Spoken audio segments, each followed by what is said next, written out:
In the heart of our serene community, a picturesque lake was the pride of our neighborhood. The lake was not just a beautiful sight. It was a hub of activity where families fished, swam, and enjoyed the outdoors. At the center of this paradise stood a charming wooden bridge, connecting both sides of the lake and serving as a gathering spot for picnics and sunset views. However, the peace was shattered when the Homeowners Association, HOA, decided to tear down the bridge. Their reasoning? They claimed it was a safety hazard, but the truth was they wanted to restrict access to the lake and enforce their vision of an exclusive community. I was furious. This bridge was a vital part of our community, and its destruction felt like a personal attack. After numerous failed attempts to reason with the HOA and countless petitions that went ignored, I decided to take matters into my own hands. I discovered that the HOA had a luxurious $4 million resort built on the other side of the lake, a place that catered only to the elite members of our community. It was time to teach them a lesson. One night, under the cover of darkness, I made my way to the dam that controlled the lake's water levels. With a mix of adrenaline and determination, I opened the gates, allowing the water to drain rapidly. As the lake receded, the resort's lavish amenities became exposed, revealing the truth behind their opulence, an artificial paradise built on the backs of local resources and community spirit. The next morning, the HOA was in chaos. Their pristine resort was now marooned, surrounded by mud and debris. The once thriving pools were reduced to puddles, and the lavish gardens wilted under the glaring sun. News spread quickly, and soon residents gathered to witness the fallout of the HOA's arrogance. As I watched the scene unfold, I felt a mix of satisfaction and regret. My actions had consequences, and while I had made a statement, I knew that the community also needed to heal. In the days that followed, the residents began to rally together, pushing back against the HOA's oppressive rules and reclaiming their rights to the lake and its bridge. The HOA, faced with public outrage and the undeniable impact of their decisions, had no choice but to listen. They agreed to rebuild the bridge and restore the lake, promising to involve the community in future decisions. My actions had sparked a movement, and together we fought for our lake and our rights.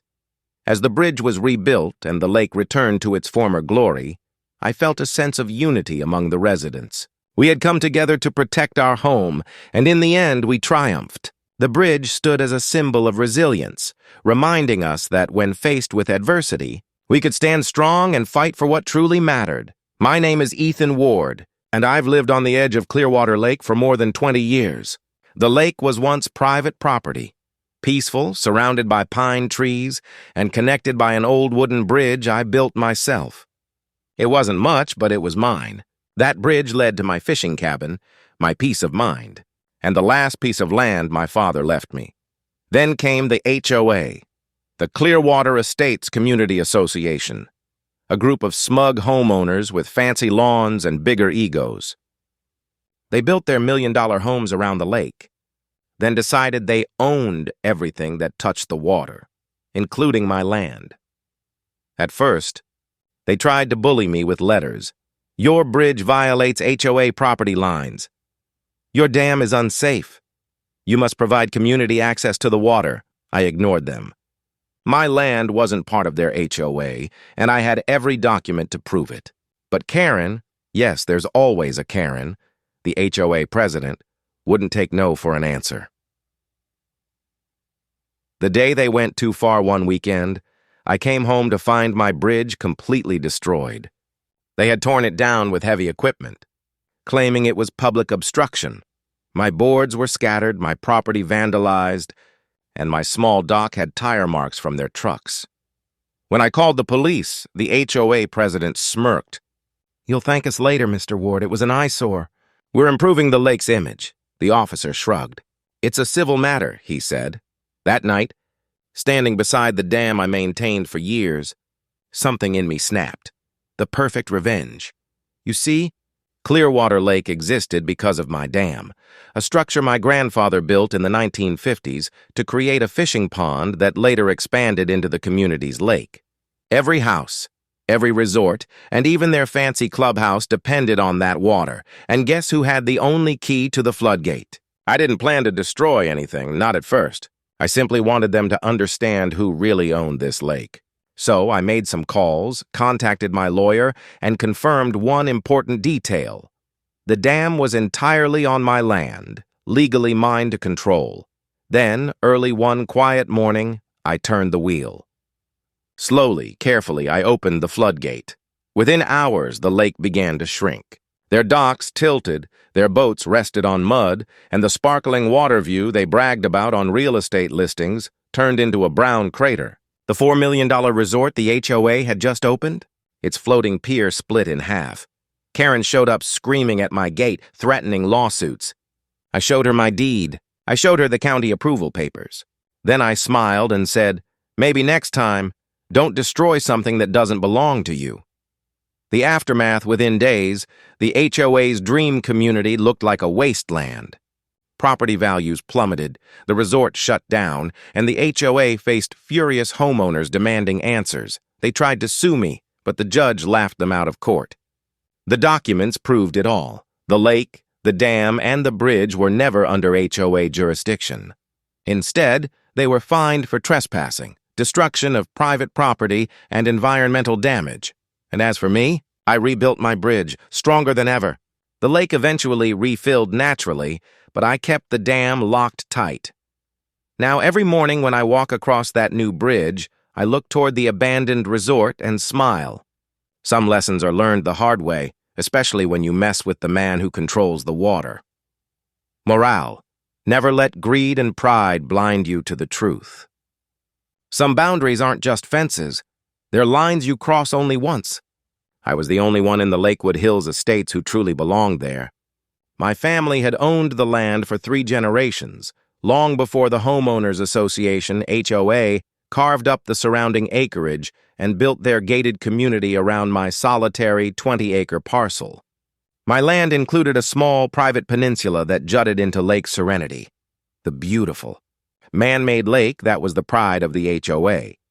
To access my peninsula and my old fishing cabin, I had a simple, well-maintained wooden footbridge that crossed a narrow, naturally flowing channel of the creek that fed the lake. It was on my property, well within my boundary lines, and had been there for 40 years.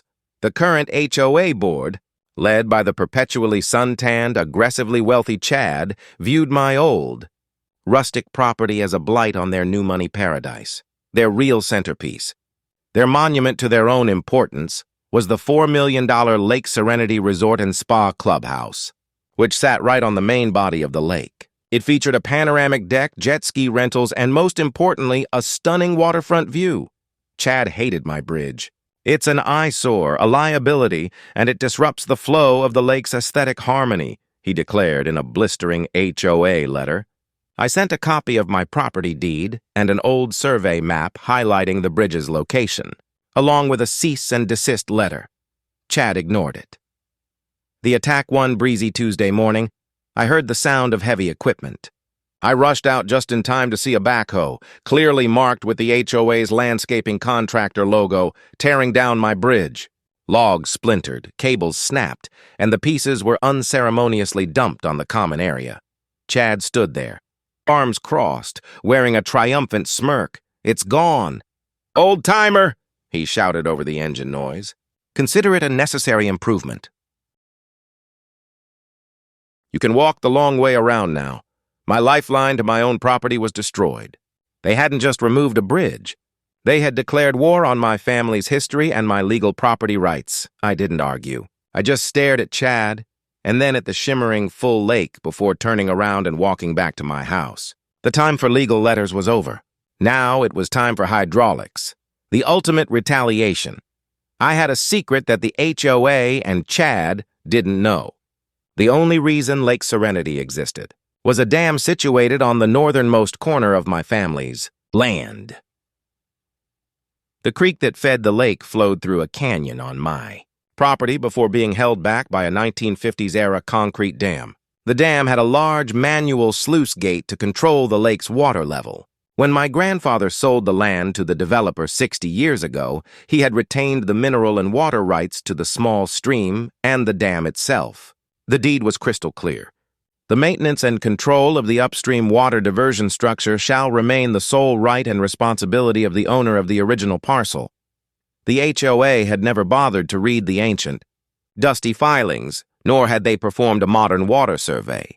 They simply assumed the lake was a permanent fixture. I spent the rest of the day in the small, locked maintenance shed by the dam, oiling the massive hand crank and checking the gears.